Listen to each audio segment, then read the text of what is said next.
श्रीमद् भागवतम अध्याय 5 मैत्रेय से विदुर की वार्ता।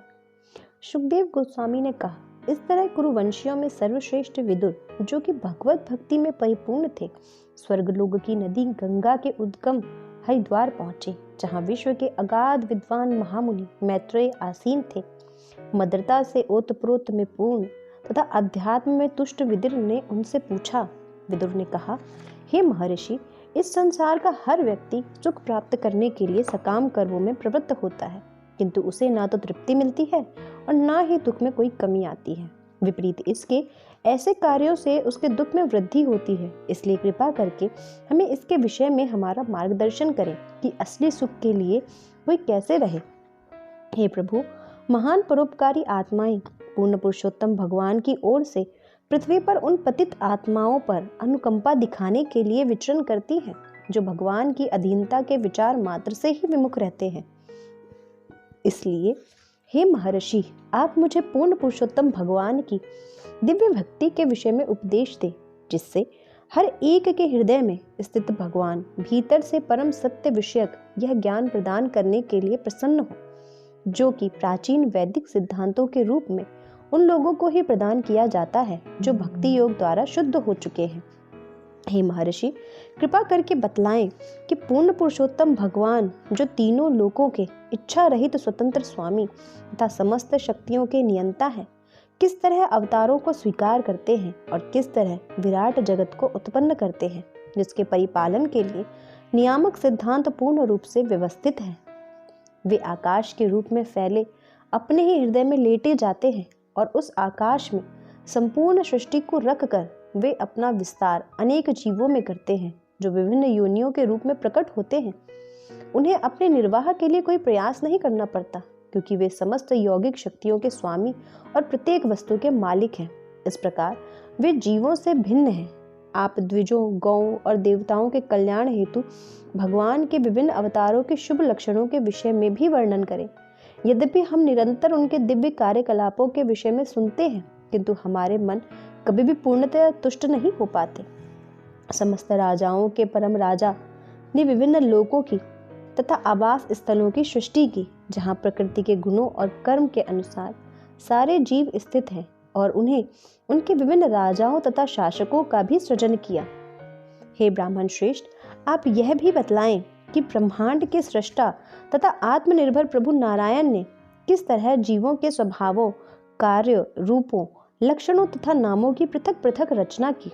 हे प्रभु, मैं व्यासदेव के मुख से मानव समाज के इन उच्चतर तथा निम्नतर पदों के विषय में बारंबार सुन चुका हूँ, और मैं इन कम महत्व वाले विषयों तथा उनके सुखों से पूर्णतया तृप्त हूँ। पर वे विषय बिना कृष्ण विषय कथाओं के अमृत से मुझे तुष्ट नहीं कर सके। जिन चरण कमल समस्त तीर्थों के सार रूप हैं तथा जिनकी आराधना महर्षियों तथा भक्तों द्वारा की जाती है, ऐसे भगवान के विषय में पर्याप्त श्रवण किए बिना मानव समाज में ऐसा कौन होगा जो तुष्ट होता हो। मनुष्य के कानों के छेदों में ऐसी कथाएं प्रविष्ट होकर उसके पारिवारिक मोह के बंधन को काट देती हैं। आपके मित्र महर्षि कृष्ण द्वैपायन व्यास पहले ही अपने महान ग्रंथ महाभारत में भगवान के दिव्य गुणों का वर्णन कर चुके हैं, किंतु इसका सारा उद्देश्य सामान्य जन का ध्यान लौकिक कथाओं को सुनने के प्रति उनके प्रबल आकर्षण के माध्यम से कृष्ण कथा भागवत गीता की ओर आकृष्ट करना है। जो व्यक्ति ऐसी कथाओं का निरंतर श्रवण करते रहने के लिए आतुर रहता है, उसके लिए कृष्ण कथा क्रमशः अन्य सभी बातों के प्रति उसकी उदासीनता को बढ़ा देती है। वह भक्त जिसने दिव्य आनंद प्राप्त कर लिया हो, उसके द्वारा भगवान के चरण कमलों का ऐसा निरंतर स्मरण तुरंत ही उसके सारे कष्टों को दूर कर देता है। हे मुनि, जो व्यक्ति अपने पाप कर्मों के कारण दिव्य कथा प्रसंगों से विमुख रहते हैं और फलस्वरूप महाभारत भागवत गीता के उद्देश्य से वंचित रह जाते हैं, वे दयनीय द्वारा भी दया के पात्र होते हैं। मुझे भी उन पर तरस आती है, क्योंकि मैं देख रहा हूँ किस तरह नित्य काल द्वारा उनकी आयु नष्ट की जा रही है। वे दार्शनिक चिंतन, जीवन के सैद्धांतिक चरम लक्ष्यों तथा विभिन्न कर्म कांडों की विधियों को प्रस्तुत करने में स्वयं को लगाए रहते हैं। हे मैत्रेय, हे दुखियारों के मित्र, एकमात्र भगवान की महिमा सारे जगत के लोगों का कल्याण करने वाली है। अतः जिस तरह मधुमक्खियां फूलों से मधु एकत्रित करती हैं, उसी तरह कृपया समस्त कथाओं का सार कृष्ण कथा का वर्णन कीजिए। कृपया उन परम नियंता भगवान के समस्त अतिमानवीय दिव्य कर्मों का कीर्तन करें, जिन्होंने विराट सृष्टि के प्राकट्य तथा पालन के लिए समस्त शक्ति से समन्वित होकर अवतार लेना स्वीकार किया।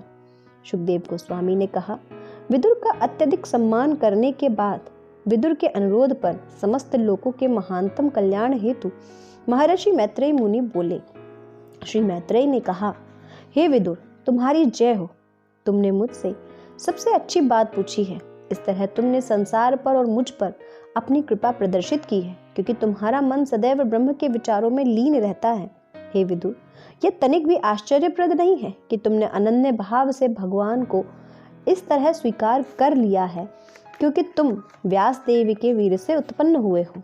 पर मैं जानता हूँ कि तुम मांडव्य मुनि के शाप के कारण विदुर बने हो, और इसके पूर्व तुम जीवों की मृत्यु के पश्चात उन्हें महान नियंत्रक राजा यमराज थे। तुम सत्यवती के पुत्र व्यासदेव द्वारा उसके भाई की रखैल पत्नी से उत्पन्न हुए हो। आप भगवान के नित्य संगियों में से एक हैं, जिनके लिए भगवान अपने धाम वापस जाते समय मेरे पास उपदेश छोड़ गए। अतएव मैं आपसे उन लीलाओं का वर्णन करूंगा, जिनके द्वारा भगवान विराट जगत के क्रमबद्ध सृजन, भरण पोषण तथा संहार के लिए अपनी दिव्य शक्ति का विस्तार करते हैं। समस्त जीवों के स्वामी भगवान सृष्टि के पूर्व अद्वय रूप में विद्यमान थे। केवल उनकी इच्छा से ही यह सृष्टि संभव होती है और सारी वस्तुएं पुनः उनमें लीन हो जाती है। इस परम पुरुष को विभिन्न नामों से उपलक्षित किया जाता है। हर वस्तु के निर्विवाद स्वामी भगवान ही एकमात्र दृष्टा थे। उस समय विराट जगत का अस्तित्व न था, अतः अपने स्वांशों तथा भिन्नांशों के बिना वे अपने को अपूर्ण अनुभव कर रहे थे।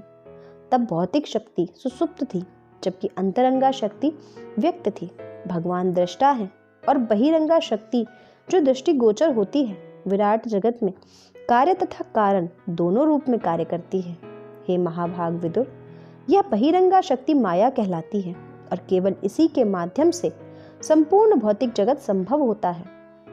अपने स्वांश दिव्य पुरुष अवतार के रूप में परम पुरुष प्रकृति के 3 गुणों में बीज संस्थापित करता है और इस तरह नित्य काल के प्रभाव से सारे जीव प्रकट होते हैं।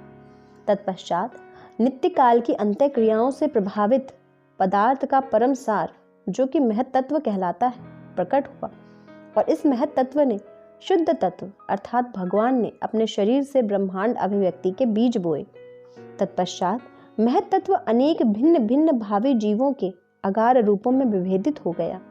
यह महत तत्व मुख्यतः तमोगुणी होता है और यह मिथ्या अहंकार को जन्म देता है। यह भगवान का स्वांश है, जो सर्जनात्मक सिद्धांतों की पूर्ण चेतना तथा फलन काल से युक्त होता है। महत तत्व या महान कारण रूप सत्य मिथ्या अहंकार में परिणत होता है, जो तीनों अवस्थाओं में कारण, कार्य तथा कर्ता के रूप में प्रकट होता है। ऐसे सारे कार्य मानसिक धरातल पर होते हैं और वे भौतिक तत्वों, स्थूल इंद्रियों तथा मानसिक चिंतन पर आधारित होते हैं। मिथ्या अहंकार 3 विभिन्न गुणों सतो, रजो तथा तमो में प्रदर्शित होता है। मिथ्या अहंकार सतो गुण से अंतःक्रिया करके मन में रूपांतरित हो जाता है। सारे देवता भी जो घटना प्रधान जगत को नियंत्रित करते हैं, उसी सिद्धांत या तत्व अर्थात मिथ्या अहंकार तथा सतो गुण की अंतःक्रिया के परिणाम है। इंद्रियां निश्चय ही मिथ्या अहंकार जन्य रजोगुण के परिणाम है। अतएव दार्शनिक चिंतन परक ज्ञान तथा सकाम कर्म रजोगुण के प्रधान उत्पाद हैं। आकाश ध्वनि का परिणाम है और ध्वनि अहंकारात्मक काम का रूपांतरण विकार है। दूसरे शब्दों में आकाश परमात्मा का प्रतीकात्मक प्रतिनिधित्व है। तत्पश्चात भगवान ने आकाश पर नित्य काल तथा बहिरंगा शक्ति से अंशतः मिश्रित दृष्टिपात किया और इस तरह स्पर्श की अनुभूति विकसित हुई, जिससे आकाश की वायु उत्पन्न हुई। तत्पश्चात अतीव शक्तिशाली वायु ने आकाश से अंतःक्रिया करके इंद्रिय अनुभूति तन मात्रा का रूप उत्पन्न किया और रूप की अनुभूति बिजली में रूपांतरित हो गई, जो संसार को देखने के लिए प्रकाश है। तत्पश्चात बिजली से उत्पन्न जल पर भगवान ने दृष्टिपात किया और फिर उसमें नित्य काल तथा बहिरंगा शक्ति का मिश्रण हुआ। इस तरह वह पृथ्वी में रूपांतरित हुआ जो मुख्यतः गंध के गुण से युक्त है। हे भद्र पुरुष, आकाश से लेकर पृथ्वी तक के सारे भौतिक तत्वों में जितने सारे निम्न तथा श्रेष्ठ गुण पाए जाते हैं, वे भगवान के दृष्टिपात के अंतिम स्पर्श के कारण होते हैं। उपयुक्त समस्त भौतिक तत्वों के नियंत्रक देव भगवान विष्णु के शक्त्याविष्ट अंश हैं। वे बहिरंगा शक्ति के अंतर्गत नित्य काल द्वारा देह धारण करते हैं और वे भगवान के अंश हैं। चूंकि उन्हें ब्रह्मांडीय दायित्वों के विभिन्न कार्य सौंपे गए थे और चूंकि वे उन्हें संपन्न करने में असमर्थ थे, अतएव उन्होंने भगवान की मनोहारी स्तुतियां निम्नलिखित प्रकार से की। देवताओं ने कहा, हे प्रभु, आपके चरण कमल शरणागतों के छाते के समान है, जो संसार के समस्त भौतिक कष्टों को निकाल फेंकते हैं। अतएव हम आपके चरण कमलों को सादर नमस्कार करते हैं। हे पिता, हे प्रभु, हे भगवान, इस भौतिक संसार में जीवों को कभी कोई सुख प्राप्त नहीं हो सकता, क्योंकि वे 3 प्रकार के कष्टों से अभिभूत रहते हैं। अतएव वे आपके उन चरण कमलों की छाया की शरण ग्रहण करते हैं जो ज्ञान से पूर्ण है, और इसलिए हम भी उन्हीं की शरण लेते हैं। भगवान के चरण कमल स्वयं ही समस्त तीर्थ स्थलों के आश्रय हैं। निर्मल मन वाले महर्षिगण वेद रूपी पंखों के सहारे उड़कर सदैव आपके कमल सदृश मुख रूपी घोंसले की खोज करते हैं। उनमें से कुछ सर्वश्रेष्ठ गंगा नदी में शरण लेकर पद पद पर आपके चरण कमलों की शरण ग्रहण करते हैं, जो सारे पाप फलों से मनुष्य का उद्धार कर सकते हैं।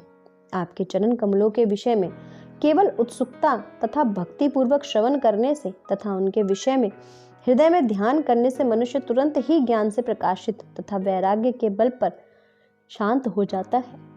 अतएव आपके चरण कमल रूपी पुण्यालय की शरण ग्रहण करनी चाहिए।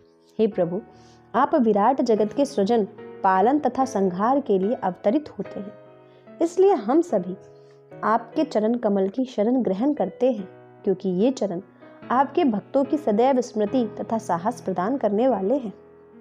हे प्रभु, जो लोग नश्वर शरीर तथा बंधु बांधवों के प्रति अवांछित उत्सुकता के द्वारा पाशबद्ध हैं और जो लोग मेरा तथा मैं के विचारों से बंधे हुए हैं, वे आपके चरण कमलों का दर्शन नहीं कर पाते।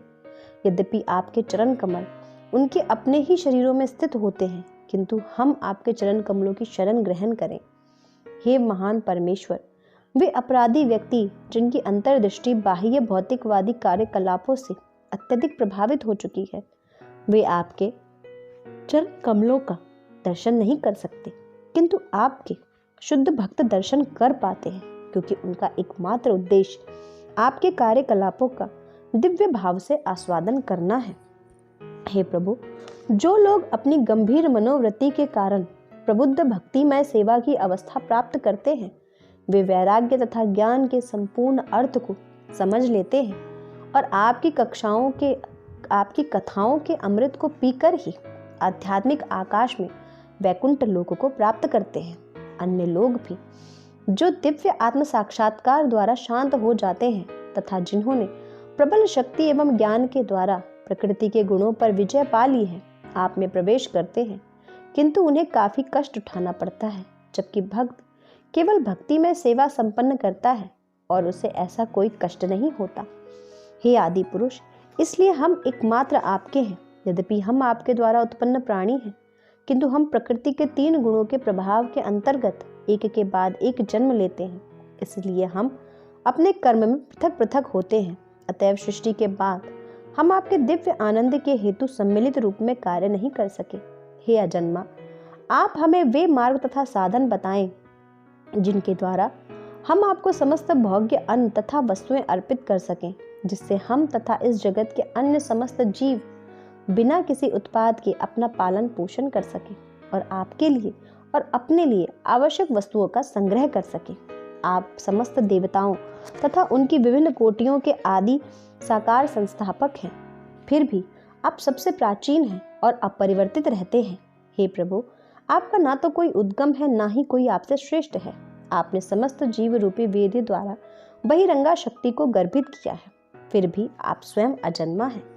हे परम प्रभु, महत तत्व से प्रारंभ उत्पन्न हुए हम सबों को अपना कृपापूर्ण निर्देश दें कि हम किस तरह से कर्म करें।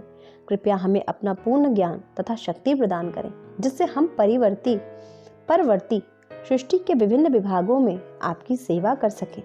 इस प्रकार श्रीमद् भागवत के तृतीय स्कंद के अंतर्गत मैत्रेय से विदुर की वार्ता नामक 5वें अध्याय के अनुवाद पूर्ण हुए।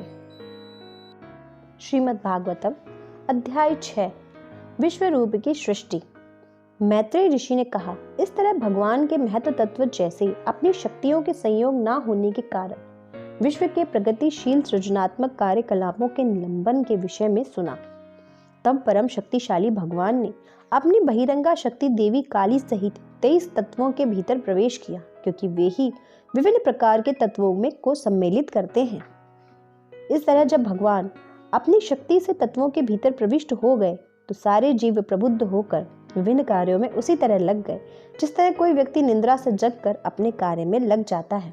जब परम पुरुष की इच्छा से 23 प्रमुख तत्वों को सक्रिय बना दिया गया तो भगवान का विराट विश्व रूप शरीर प्रकट हुआ। जो ही भगवान ने अपने स्वांश रूप में विश्व के सारे तत्वों में प्रवेश किया, त्यों ही वे विराट रूप में रूपांतरित हो गए, जिसमें सारे लोक और समस्त जड़ तथा चेतन सृष्टियां टिक गई थीं। विराट पुरुष जो हिरण्यमय कहलाता है, ब्रह्मांड के जल में से 1000 दैवी वर्षों तक रहता रहा और सारे जीव उसके साथ शयन करते रहे। विराट रूप के महत्व तत्व की समग्र शक्ति से स्वतः अपने को जीवों की चेतना, जीवन की क्रियाशीलता तथा आत्म पहचान के रूप में विभाजित कर लिया, जो 1, 10 तथा 3 में क्रमशः उपविभाजित हो गए। भगवान का विश्व रूप प्रथम अवतार तथा परमात्मा का स्वांश होता है। वे असंख्य जीवों के आत्मा है और उनमें समुचित सृष्टि भूतग्राम टिकी रहती है, जो इस तरह फलती फूलती है। विश्व रूप 3, 10 तथा 1 के द्वारा इस अर्थ में प्रस्तुत होता है कि वे भगवान शरीर तथा मन और इंद्रियां हैं।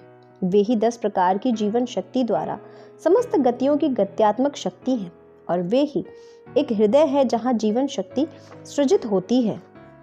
जब परम प्रभु इस विराट जगत की रचना का कार्यभार संभालने वाले समस्त देवताओं के परमात्मा हैं।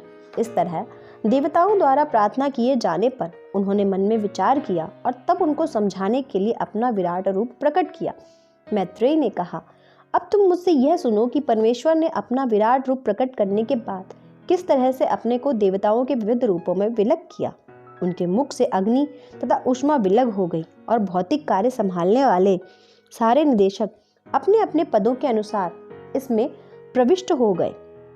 जीव उसी शक्ति से शब्दों के द्वारा अपने को अभिव्यक्त करता है। जब विराट रूप पर तालु पृथक हुआ तो लोकों में वायु का निदेशक वरुण उसमें प्रविष्ट हुआ, जिससे जीव को अपनी जीभ से हर वस्तु का स्वाद लेने की सुविधा प्राप्त है। जब भगवान के नथुने पृथक प्रकट हुए तो दोनों अश्विनी कुमार उनके भीतर अपने अपने पदों पर प्रवेश कर गए। इसके फलस्वरूप जीव हर वस्तु की गंध सूंघ सकते हैं। तत्पश्चात भगवान के विराट रूप की 2 आंखें पृथक हो गईं। प्रकाश का निदेशक सूर्य दृष्टि के आंशिक प्रतिनिधित्व के साथ उनमें प्रविष्ट हुआ, जिसमें जीव रूपों को देख सकते हैं। जब विराट रूप से त्वचा पृथक हुई तो वायु का निदेशक देव अनिल आंशिक स्पर्श से प्रविष्ट हुआ, जिससे जीव स्पर्श का अनुभव कर सकते हैं। जब विराट रूप के कान प्रकट हुए तो सभी दिशाओं के नियंत्रक देव श्रवण तत्वों समेत उनमें प्रविष्ट हो गए, जिससे सारे जीव सुन सकते हैं और ध्वनि का लाभ उठा सकते हैं। जब चमड़ी की पृथक अभिव्यक्ति हुई तो अपने विविध अंशों समेत संस्पर्श नियंत्रक देव उसमें प्रविष्ट हो गए। इस तरह जीवों को स्पर्श करने के कारण खुजलाहट तथा प्रसन्नता का अनुभव होता है। जब विराट रूप के जननांग पृथक हो गए तो आदि प्राणी प्रजापति अपने आंशिक वीर्य समेत उसमें प्रविष्ट हो गए और इस तरह जीव यौवन का आनंद का अनुभव कर सकता है। फिर विसर्जन मार्ग पृथक हुआ और मित्र नामक निदेशक विसर्जन के आंशिक अंगों समेत उसमें प्रविष्ट हो गया। इस प्रकार जीव अपना मल मूत्र विसर्जित करने में सक्षम है। तत्पश्चात जब विराट रूप के हाथ पृथक हुए तो स्वर्ग लोक का शासक इंद्र उनमें प्रविष्ट हुआ और इस तरह से जीव अपनी जीविका हेतु व्यापार चलाने में समर्थ है।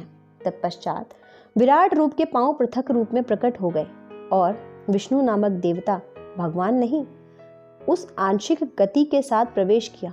इससे जीव को अपने गंतव्य तक जाने में सहायता मिलती है। जब विराट रूप की बुद्धि पृथक रूप में प्रकट हुई तो वेदों के स्वामी ब्रह्मा बुद्धि की आंशिक शक्ति के साथ उसमें प्रविष्ट हुए और इस तरह जीवों द्वारा बुद्धि के ध्येय का अनुभव किया जाता है। इसके बाद विराट रूप का हृदय पृथक रूप से प्रकट हुआ और इसमें चंद्र देवता अपनी आंशिक मानसिक क्रिया समेत प्रवेश कर गए। इस तरह जीव मानसिक चिंतन कर सकता है। तत्पश्चात विराट रूप का भौतिकवादी अहंकार पृथक से प्रकट हुआ और इसमें मिथ्या अहंकार के नियंत्रक रुद्र ने अपनी निजी आंशिक क्रियाओं समेत प्रवेश किया, जिससे जीव अपना लक्षित कर्तव्य पूर्ण करता है। तत्पश्चात जब विराट रूप से उसकी चेतना पृथक होकर प्रकट हुई तो समग्र शक्ति अर्थात महत्व तत्व अपने चेतन अंश समेत प्रविष्ट हुआ और इस तरह जीव विशिष्ट ज्ञान को अवधारण करने में सामर्थ्य होता है। तत्पश्चात विराट रूप के सिर से स्वर्गलोक, उसके पैरों से पृथ्वीलोक तथा उसकी नाभि से आकाश पृथक पृथक प्रकट हुए। इनके भीतर भौतिक प्रकृति के 3 गुणों के रूप में देवता इत्यादि भी प्रकट हुए। देवतागण अति उत्तम गुण सतोगुण के द्वारा योग्य बनकर स्वर्गलोक में अवस्थित रहे, जबकि मनुष्य अपने रजोगुणी स्वभाव के कारण अपने अधीनस्थों की संगति में पृथ्वी पर रहते हैं। जो जीव रुद्र के संगी हैं वे प्रकृति के तीसरे गुण अर्थात तमोगुण में विकास करते हैं। वे पृथ्वी लोकों तथा स्वर्ग लोकों के बीच आकाश में स्थित होते हैं। हे कुरुवंश के प्रधान, विराट अर्थात विश्व रूप के मुख से वैदिक ज्ञान प्रकट हुआ। जो लोग इस वैदिक ज्ञान के प्रति उन्मुख होते हैं वे ब्राह्मण कहलाते हैं और वे समाज के सभी वर्णों के स्वाभाविक शिक्षक तथा गुरु हैं। तत्पश्चात विराट रूप की बाहुओं से संरक्षण शक्ति उत्पन्न हुई। ऐसी शक्ति के प्रसंग में समाज का चोर उच्चकों के उत्पात से रक्षा करने के सिद्धांत का पालन करने से क्षत्रिय भी अस्तित्व में आए। समस्त पुरुषों की जीविका का साधन अर्थात अन्न का उत्पादन एवं समस्त प्रजा के में उसका वितरण भगवान के विराट रूप की जांघों से उत्पन्न किया गया। वे व्यापारी जन जो ऐसे कार्य को संभालते हैं वैश्य कहलाते हैं। तत्पश्चात धार्मिक कार्य पूरा करने के लिए भगवान के पैरों से सेवा प्रकट हुई। पैरों पर शूद्र स्थित होते हैं जो सेवा द्वारा भगवान को तुष्ट करते हैं। हे भिन्न भिन्न समस्त सामाजिक विभाग अपने अपने वृत्तिपरक कर्तव्यों तथा जीवन परिस्थितियों के साथ पूर्ण पुरुषोत्तम भगवान से उत्पन्न होते हैं। इस तरह अबद्ध जीवन तथा आत्म साक्षात्कार के लिए मनुष्य को गुरु के निर्देशानुसार परम प्रभु की पूजा करनी होती है।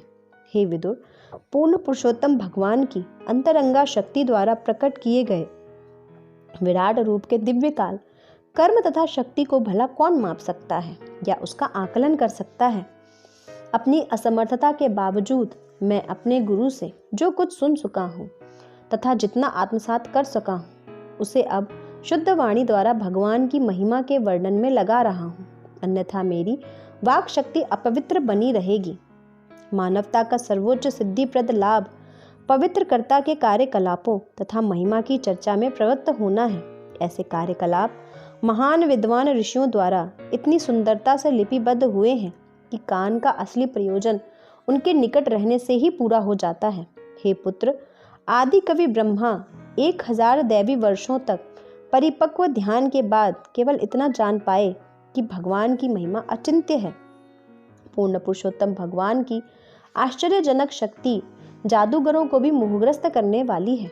यह निहित शक्ति आत्माराम भगवान तक को ज्ञात है, अतः अन्यों के लिए यह निश्चय ही अज्ञात है। अपने अपने नियंत्रक देवों सहित समस्त मन तथा अहंकार पूर्ण पुरुषोत्तम भगवान को जानने में असफल रहे हैं, अतएव हमें विवेकपूर्ण उन्हें सादर नमस्कार करना होता है। इस प्रकार श्रीमद् भागवत के 3 स्कंद के अंतर्गत विश्व रूप की सृष्टि नामक 6 अध्याय के अनुवाद पूर्ण हुए।